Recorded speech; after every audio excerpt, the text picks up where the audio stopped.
Hello and welcome to Illuminations with Tiina and Fi. I'm Fi. And I'm Tiina. Hi Tiina.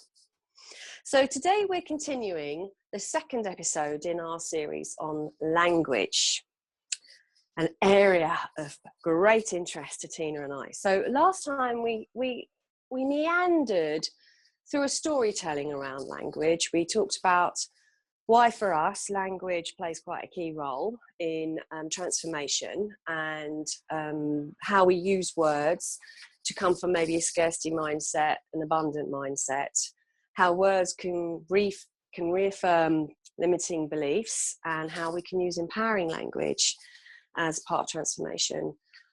So Tiina, I think today this was all external. I think today we're going internal. So your thoughts? I know you have many on this. I do. Last time we touched a little bit on the fact that our mind and our body is listening to the words that we say. And that's, of course, not just external words and words that are said to us, but also our internal thoughts. You know, we all have there's a little Tiina talking all the time in my head, with different voices, and I'm sure there's a little Fi talking there, you know, however we want to term it, and I just wanted to do one little thing just to demonstrate how our mind doesn't distinguish between what's real and not real. You know, that's not its role. It just kind of does what we tell it to do. So I just want to demonstrate this one. And this is a fairly usual one. Many of you might have come across it. Those of you haven't, get to experience it for the first time. And Fi, you can just join the ride. Enjoy the ride. Yeah? Is that okay? Yeah. Okay, so I'll just read. Okay, so now I want you to imagine that you are standing in your kitchen holding a lemon that you have just taken from the fridge. It feels cold in your hand. Look at the outside of it, the yellow waxy skin that comes to a small green point at both ends. Squeeze it a little and feel its firmness and its weight. Now, raise the lemon to your nose and smell it. Nothing smells quite like a lemon, does it? Now, cut the lemon in half and smell it. The smell is stronger. Now, put all of that half of a lemon into your mouth. Bite it deeply into the lemon and start chewing and sucking on the flesh, and then let the juice swirl around in your mouth. At this point, you will start to make saliva, nothing more than a thought, and your mouth will be watering. Okay. Did your mouth water? No, but if you'd seen my face when the minute you said put it in your mouth, I was like, oh, bitter. No, I'm not really good with bitter, so it's really funny. Or sour, whatever. We always have a debate with my mates. Is that sour or bitter? I go, it's bitter. Yeah. Although, that's very powerful. Yeah, so basically our mouth can start creating saliva just for the thought of a lemon that we know will create a certain sensation. You know, I can feel my tongue tingling at the bottom, and that's just words. Right? So then we can kind of start imagining, okay, so the words that I say to myself about myself and the world, what does that create in my mind and my body? Because we have a physical reaction to it as well. So another example that, you know, just to illustrate. So Fi, you're going to do a workshop this weekend on our book, which it's very exciting. So here's a scenario. Fi can be 5 minutes before going on stage, she can say to herself, oh, I'm so nervous. Oh my gosh, this is never going to work. I'm going to forget my words. I'm going to make a fool out of myself. And oh my God, I'm so nervous. Oh gosh, I have to run to the toilet. I have to run to the toilet right now. And Fi goes off to the toilet. I'm so nervous. Okay. So you're sending signals. And as we've said before, our mind doesn't distinguish between, is this a good thought Fi's having? Is this going to help her or not? Our mind is going, okay, troops, she wants to be nervous. Let's help her. let's make her need to go to the toilet.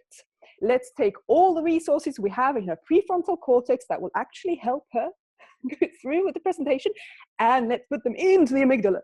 And, you know, hit fight or flight. You know, and this is just by kind of going, I'm nervous, I'm nervous, I'm nervous, I'm nervous. And instead, like we talked about last time, you can tweak your language and you can kind of go, I'm excited. Because the feeling of excitement and nervousness are very close, right? So with your language, you can start changing it and going, oh, I'm excited about this presentation. Yeah, there's a lovely quote that actually fear is just excitement without breath, without breathing. Yeah. You know, isn't that wonderful? So true. And you know, there's the a same fine sensation. line. Yeah. You know, but the language that you put, the meaning that you put onto that, you know, is powerful. I'm excited. Yeah, and I think when I when I work with clients, and when I, you know, when friends chat about this with me, I think they're very quick. People are very quick to go, I'm stressed. You know, I'm stressed. Oh, yeah. And when I get them to describe what this feeling is, I say, well, that sounds very like what I might call excited. And it kind of like, they look at me and like go, okay. And I think I remember telling you, didn't I? I was doing a workshop last year and I hadn't done a workshop for a while. And I woke up and I had something going on physically. And I thought, you know what, I'm just going to call this excitement. Sod this. I'm not going to start going, I'm nervous and worried. And I've got enough to get through to get there and get myself organised and get focused and keep my prefrontal cortex in flow. And I did. But it's quite, yeah, people are very quick to label physical sensations. And you're right, once the brain goes off and does that, you know, it kind of like then it'll just do, it's just like a puppy and it'll do what we want. It just wants to please us. So we go, I'm nervous. It'll go, yeah, okay, let's just get all that. And that's what's really interesting in language, internal language, is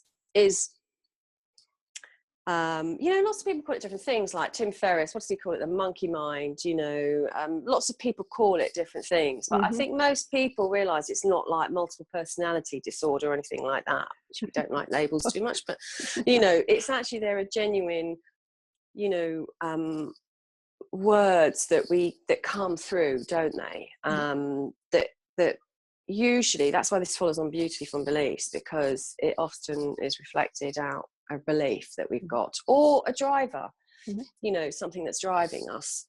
And the magic of that, of course, is that if we start to notice that, like we do in the book, we do quite a lot around internal language in the book. And having looked through it recently again to prepare for this workshop, not having read it up until then, but there you go. It's really great, some of the stuff we get people to do, some of the activities around noticing the internal dialogue, however you might like to call it, but what's happening in there. And I did have a client who said, oh, I don't have internal dialogue. But actually, it was so persistent and consistent. She just genuinely didn't realise that's what was going on. And when she finally started to realise it, was really like, oh my goodness, this goes on all day. Michael Tether's fantastic, who wrote, I do this every time, Michael Singer, who wrote The Unto the Soul. I use this quite a lot. It's like, it's just a crazy roommate, isn't it? And if you had someone that you shared a room with that went, you're fat! Yes, your bum does look big in that. No, you're useless. Why did you do that? You should have done this. After a couple of weeks, you'd probably say, do you know what? I think it's really time for you to go. Actually, we live with it in our head, the crazy roommate. And that's, you know, but as you say, it's also amazing because if we can choose that language internally, we of course can choose empowering, compassionate, gentle, loving language as well internally. Absolutely. I just want to talk a little bit about extreme language, you know, and the absolute I'm trying to choose my words here now. Let's just say impact of them.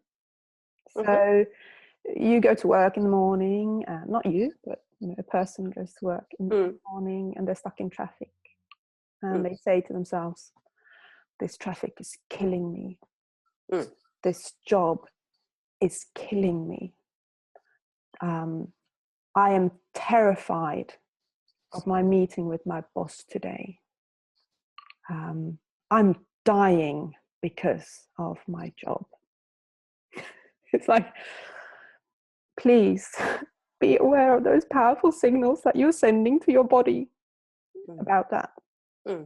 Because I think the more I read about all this, the more I realize that we are damaging ourselves, and I had a client actually about the presentation, and she said, I am terrified. And I said, really? Because I think people in Syria are terrified. They are actually dying from bombs. Are you terrified?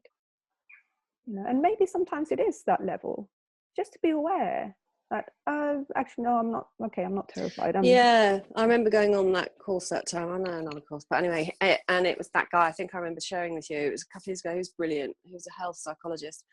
And he got, when you had people using language like that, he would go, okay, he would call it the catastrophizing language. And he would get you to do a scale of 0 to 10. And I use this quite a lot with clients, but I use it on myself. I used it with my partner the other day, but that wasn't so well received because my partner said, I'm starving. And I went, okay, on a scale of 0 to 10, starving is, and we agreed. And I said, so where are you? He said, okay, I'm probably just a bit hungry, but it's really helpful because it helps to, tone down the words, and kind of like keep it. But what I'm realizing, and what I've getting really like, there was an amazing woman in health education called Noreen Wetton, and she was so inspirational. Sadly, she's her body now is no longer on this earth, but definitely her spirit is in the work she left behind.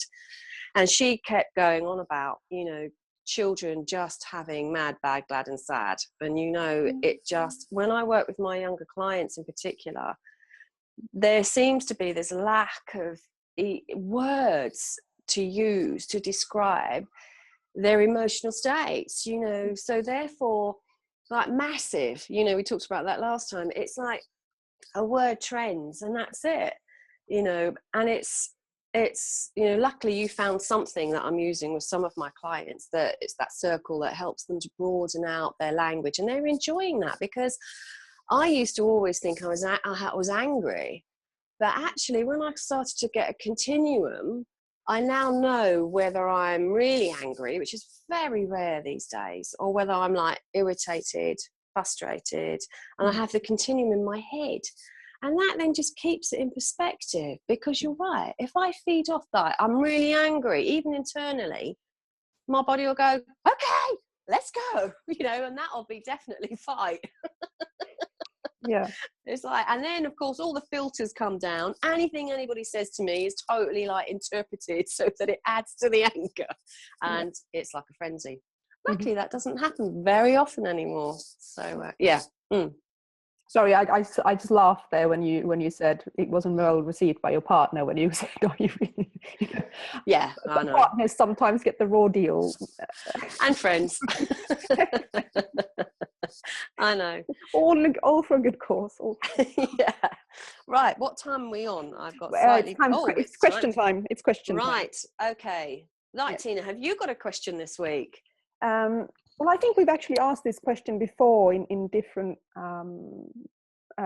episodes of when we talked about different things, but it really is, last time we said notice your external language, with curiosity and humor, and this time just notice your inner talk, your inner mean girl, your monkey mind, just be demon, aware.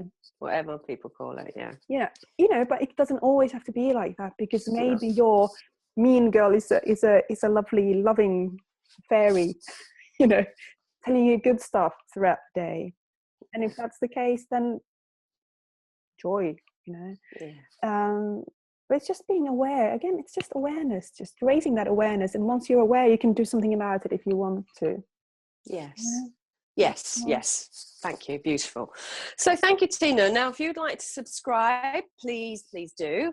We're on a campaign to get to as many subscribers as we can so that we can get our own URL. So please subscribe. We would really appreciate that.